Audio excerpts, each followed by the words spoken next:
Hello again, everyone. Welcome to another edition of Odyssey House Journals. I'm Randall Carlisle, along with my co-host Rachel Santizo. Hello. Frankie is our guest. We'll get to Frankie in a minute. Just a quick reminder that you can watch us, see our new studio, if you go to YouTube and just put in Odyssey House Journals. Yeah. You like our new studio? I love our new studio. I think it's nice. It's just so homely. Nice. And you can listen to us on any podcast platform, and we're also on KKAT 860 AM radio at 10 a.m. on Saturdays and Sunday mornings. What an honor. That's fantastic. I listened the other day on the way playing golf, and I thought, wow, there we are. Really? Yeah, sort of cool. And we get maybe next time I'll ask Matt, our producer, to look up the statistics, because it's always fun to see people from around the world and around the country who are watching or listening. I would be really interested in that. It is fun. Yes. Yeah. And it shows the interest in addiction and recovery, Right. because this is one of the most watched and listened to podcasts dealing with that. Absolutely. And we invited Frankie. Frankie, I think, and I'm not being negative here, but the old saying that if at first you don't succeed, try and try again, pretty much applies to you, right? That is correct, Randall. How many times have you been through Odyssey or through any kind of treatment program? Fifth time's a charm, so let's get it right this time This is the around. fifth time? Yeah. And it is. you're in treatment at Odyssey right now. Correct. Yeah. And what's funny is you're obviously a very likable, very animated kind of personality, because Odyssey throws this thing called Odyssey Days once a year, and we did it just recently, and it's at a park, and we had hundreds of people involved in Odyssey there. And what I noticed about you, because you came up and introduced yourself, that's the first time I met you, is that everybody's going, Frankie, hey, Frankie's back. Hi, Frankie. And that might be due because he won the pie eating contest too and had pie all over his face. I saw was that true, as yeah. well. Yeah, but a lot of people knew you, because a lot of people Yeah. try several times. So it's no, badge of dishonor or honor or anything. It's just what people. It's the definition of addiction. So maybe tell us a short story about how your addiction started, and how you've been trying to seek recovery. Thank you.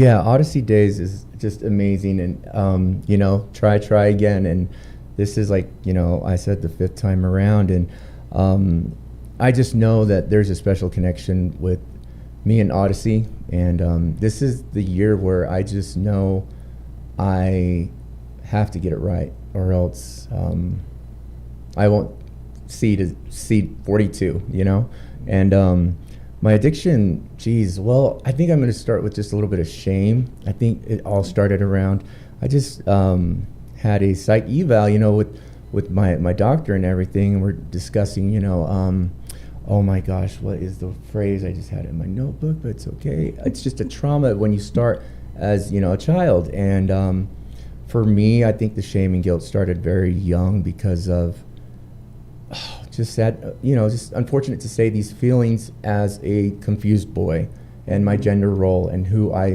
why these feelings were so young at such, again, a young age. And growing up in a very strong Latino background, and, women stayed home with the children and cooked and cleaned, men went to work, and they were the men of the house, no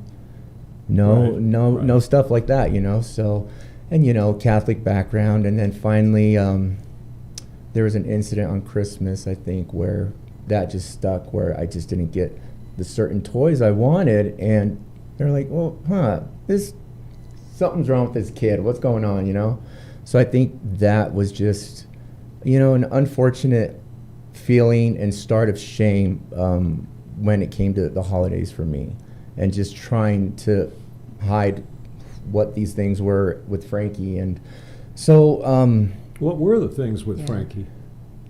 Well, why I wanted to always be in the kitchen with my mom or with my grandma, or do things that like little sisters would want to do, not go play sports or not play football with my older siblings. I was the second out of 5 siblings, and they're all rough and tough, and they had the Sugar Ray Leonard gloves, and we were ready to get down, and I'm just like, I just want to go cook, bake or a cake. or Yeah. like help with the frosting, and it's like, and my grandma understood, that I think she just, I wanted to be an extra helper in the kitchen, I think she Right. just denied, But so. you want to get that whole macho image Yeah, of what guys are it's like, supposed to be. and it's like, oh, well, you're Mexican American, you're not going to do this, you're not, you're going to have, 15 kids, and then, growing up, my mom was a single mother because my father had an addiction, and he was a great father, and he wasn't abusive, I would say, maybe emotionally abusive toward my mother, but he never showed that for the kids, like he was a great dad, and I talk to him every now and then on Facebook, and I'd like to rekindle, just have that relationship with him again.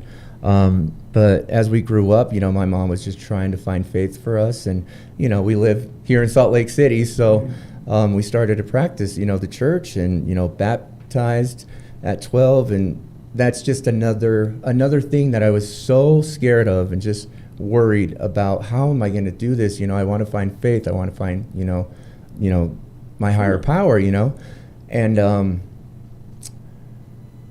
I had to grow up very young, helping my mother with just bills, and with just helping my younger brothers, stay out of trouble. My sister and my older brother lived with my grandparents at the time, so it's like, okay, growing up, going, to high school and everything, I started getting distracted, going to work, starting doing, just helping with the financial bills and everything. And I started to feel kind of, starting to kind of venture out who Frankie was again, trying to find a clique, trying to find I wanted to fit in, I didn't want to be, I didn't want to live in poverty. I didn't want to, I wanted to be a cool kid with the Letterman jacket, right?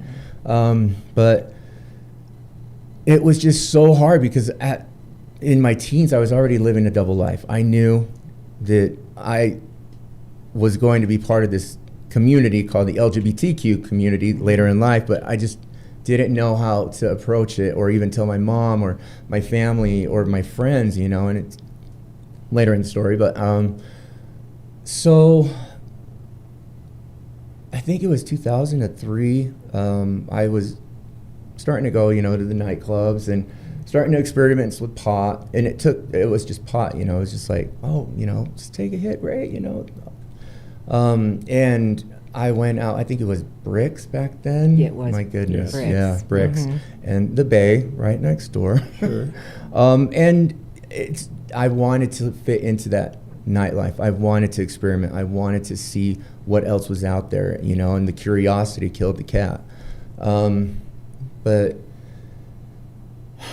first breakup, and just, that's all it took, was just, I was so depressed, so down. How did I keep this a secret? He was my best friend and this and that, just Right. trying to live this double life that I have friends who live that life too. And it's just like, oh my gosh, it's so unfortunate, but for me, it started as, my gender role and who I was trying to become, and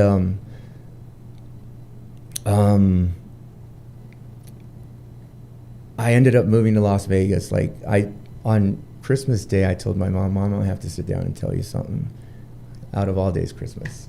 So it kind of correlated to my early childhood, like it was kind of depressing, But I told her, I'm part of the community, and I hope you accept me. I hope you love me. I'm moving to Las Vegas with my cousin. And she supported it, and she said, I love you no matter what. You're always going to be my son. You've always tried to help in everything, in every way, And she was a good woman and everything, She tried to steer us from the wrong direction. So, How old were you at that time? I had just turned 21. Wow, so Yeah. holding it Did, in. did you come out to the rest of your family or just your mom? Just my mom, my siblings, and I Oh, couldn't even okay. see my grandma because at the time my grandpa just passed away that year from heart failure, and she was just going through her grieving that whole year, and I couldn't face her, because she doesn't believe in that, and she just, Sure. so So I go, I'm leaving to Las Vegas with my cousin and his partner. So he had kind of broken the ice, for our family. And I, we got there and I tried, to just get rid of, all the bad feelings from, your first puppy love breakup and, Sure.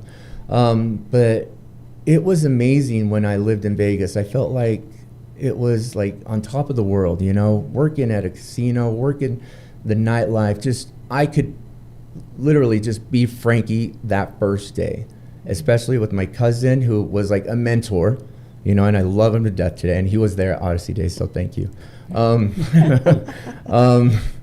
He just, he helped me, and he just, he made me feel comfortable in my own skin, because I'm like, look, this is okay for us, this is normal. Sure. So I, but that ship had already sunk because that's where I started experimenting with methamphetamine, and that was my drug of choice. And it just took one time, and I was hooked. That was it. One time? One time, and I knew that this thing was going to be my sidekick. What did it do for you? It made me feel like it made me feel prideful at first, like so prideful, and just like everything feels so great, and I'm going to feel great. This is going to be great intimately. This is going to be great out on the club, out in the town. This is going to be just great. I mean, why isn't this legal? Yeah. So, it's like, goodness, So, and at first I thought it was cocaine too. So I'm just like, oh, I did try cocaine before, and I was like, oh, okay, it's nothing, but the way it hit my brain and stimulated it was gonzo. So it took that one time, and before you know it, my addiction kicked off so quick.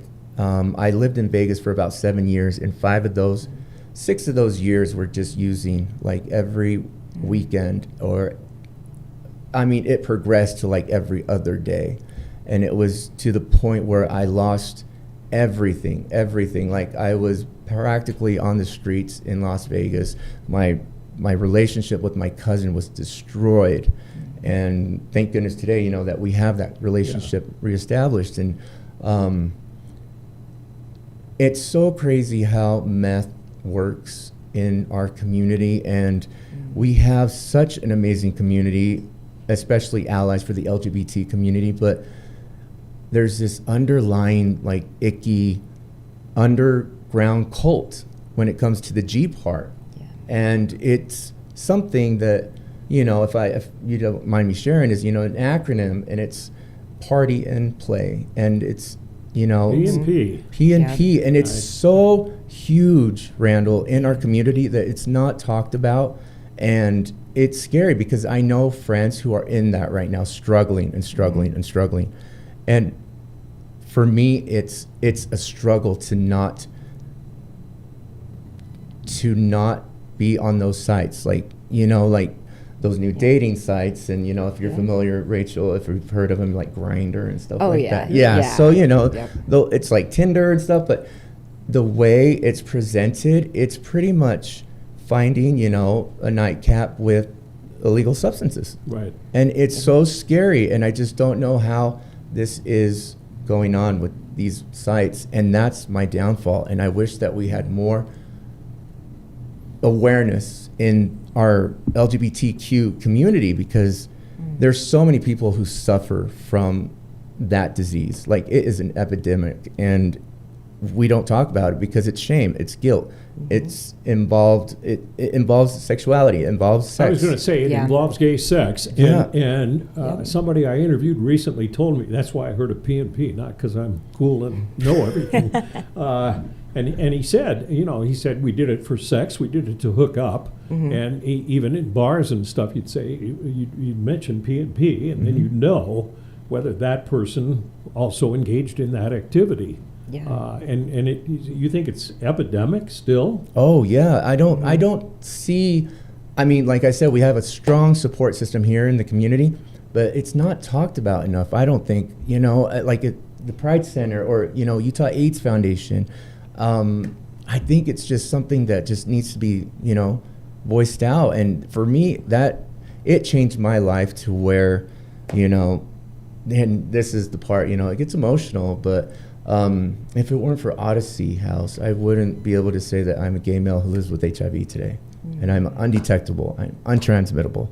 I wouldn't be able to say that 10 years ago without shaking or crying or trembling or, you know, in front of strangers, you know, and it does get emotional. This is in I'm- front of a lot of strangers. I'm very proud of you. Are you on a drug regimen now that keeps you going? Obviously, you're healthy as hell. Yeah. I wouldn't want to run into you somewhere and say, I think like explaining that part that you can be with HIV and be undetectable, like there is resources out there, because I think a lot of times we're still in the times of if you have HIV, then you're just going to die. You know, and there's so much Exactly. more to life and living. So I'm really glad you said that. Thank and you. you can have sex now without transmitting it. Exactly, yeah. And, you know, I had a great, beautiful marriage for 8 years, and, you know, it was destroyed because of my addiction. And that's the first time I went into Odyssey House, Utah, was 2014. And, you know, shout out to my ex-husband, Luis Perez. He is amazing. He was, you know, the best support in my life at that time. So for me to destroy that was just, it still affects me today, you know. But I'm healthy today, and, you know, I have a great support system, and there's just so many people that are behind me that just are rooting, and they just remind me how important I am, not just to myself, but to many, you know, and I don't go back anywhere else but Odyssey House. And I know that this is the year that I graduate, you know, and, you know, stand next to Rachel and stand next to Cheryl, my dear friend, you know, and it's like, that's what my life goal is today. And I will not stop. I will not give up until I meet it and continue, you know. If I don't stay connected, I won't make it. Why do you, obviously you've gone through Odyssey a bunch of times. Why do you go locker? Do you just walk out of the program, or what happens? You know, the first time was because I was court ordered. I was in drug court. Okay. I was getting in trouble, and, you know, I had voyaged out. 5 days after I relapsed, they were like, "Man, what's going on, Frankie?" Why did you relapse? Everybody's always curious about Yeah. that. You go through all that hard work. Technology was right as soon as I had my phone and ready to voyage out and looking for a job, like that itch. And that was back in 15. I still had that urge of wanting to get on the sites. You know, and I was still in my, you know, my relationship, my marriage, and that's why it's so dark. It's just, you know, it's scary for me. And today I've learned to manage it with the times I've gone back to Odyssey and just share and like become raw and just, look, this is what I'm going through. I know it's embarrassing, you know, gay sex, you know, all the inhibitions, your morals, your values are just out the window, you know, and it's like anything goes. And I can't do that today, you know, because it's just death for me. And there's so many out there that want to find help, and I know it, you know, and I have friends, I've seen it, you know, and I hope that they get help, but it's just something that I think maybe needs to be raised more. And What happens to you? I've never done meth. I've done cocaine. I was a functional alcoholic. And what happens to you when you're using that screws up your marriage and everything else? Is it your lack of inhibition, or your inhibitions, or everything goes away? Or you'll never find, well, no, I can't say you'll never find. You will find a healthy intimacy, but after all the years of just being someone that, I mean, it's shameful to talk, you know, and you almost become like perverted. you were promiscuous. Yeah, promiscuous. Yeah. And Yeah. and it's just, you know, double partners, and, you know, you forget about, you know, STIs, you forget about condoms, you don't even care about anything, you know. It's like the more people the merrier.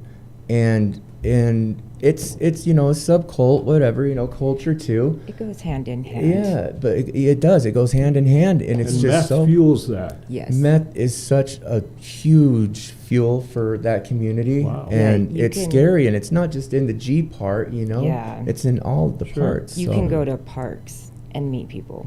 Yeah. Like, it's really loud out here. People just don't talk about it. Meth's It- easy to find and I- still.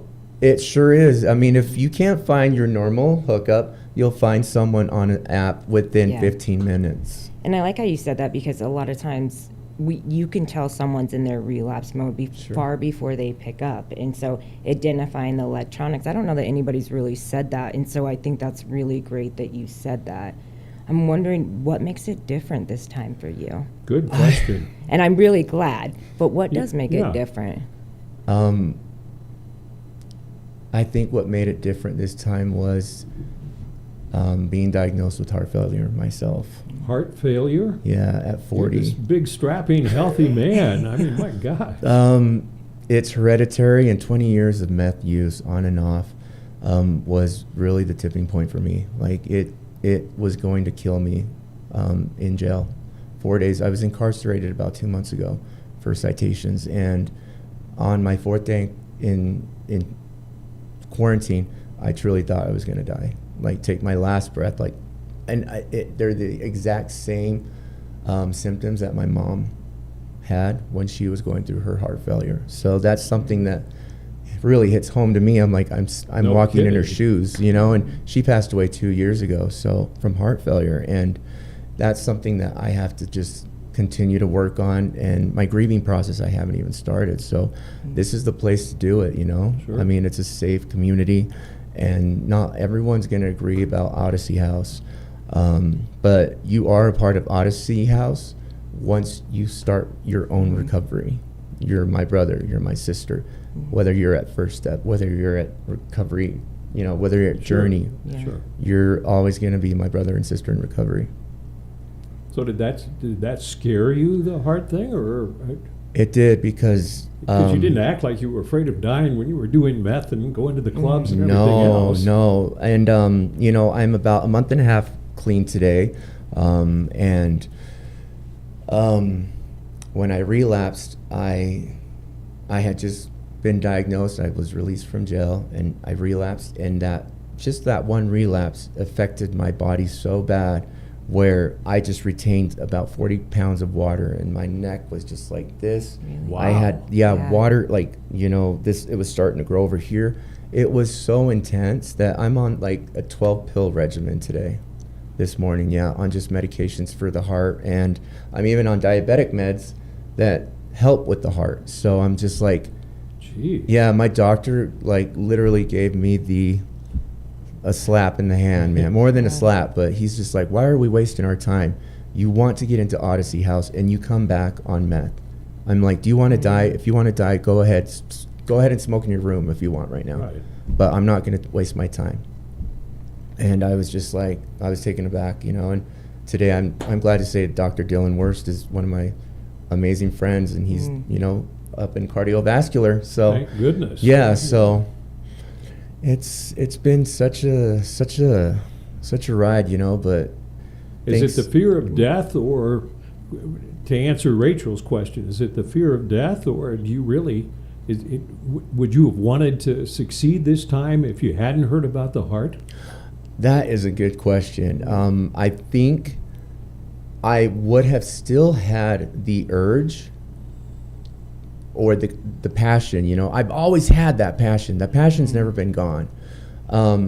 But because it hit home so much to Mom, I was like, you know what? I need to do this for myself. I need to do this for Mom. My siblings want me around. You know, my family wants me around. We want you around. Everybody Absolutely. does. Thank you. And Odyssey House has always been so welcoming, and I try to cherish every relationship I create at Odyssey House. You know, whether it be, you know, part-time peer support up to, you know, Adam Cohen. It's like I respect this program with the utmost respect. Frankie, say with your heart failure, your grandpa, your mom, say you had 5 years. Who was Frankie, and who does Frankie want to be? Frankie wants to be someone who found darkness in his recovery, but it was a safe place. Frankie wants to be present and have hope. And Frankie wants to continue to have gratitude and just have that higher power every day and not forget that, you know, there's a reason why I'm having these chances. And I want to reach out to not just my family who struggle in addiction as well, but others in the community. And I love the community. I love what Rachel does. I love what Odyssey does. I love what you do. I had no idea that, you know, I could call you a brother. Sure. You know, so sure. it's like, We're all in this together. we are. Yeah. And, you know, I like what, you know, Cheryl Shivers says, keep fighting the good fight. And Yeah. that's all we can do. We're out of time. Keep fighting the Oh. good fight. Thank you, you Randall. for sharing some very intimate Thank you. details about Thanks, your Rachel. life. Thank you. And hopefully this will have a great impact on people watching or listening. So thank you very much, Frankie. Thank you, Randall. Thank we you, Frankie. know you're going to succeed this time, okay? Yes, absolutely. Thanks, Rachel. Thanks, Randall. We'll see you next time. Yes. And we hope you tune in again for another edition of Odyssey House Journeys.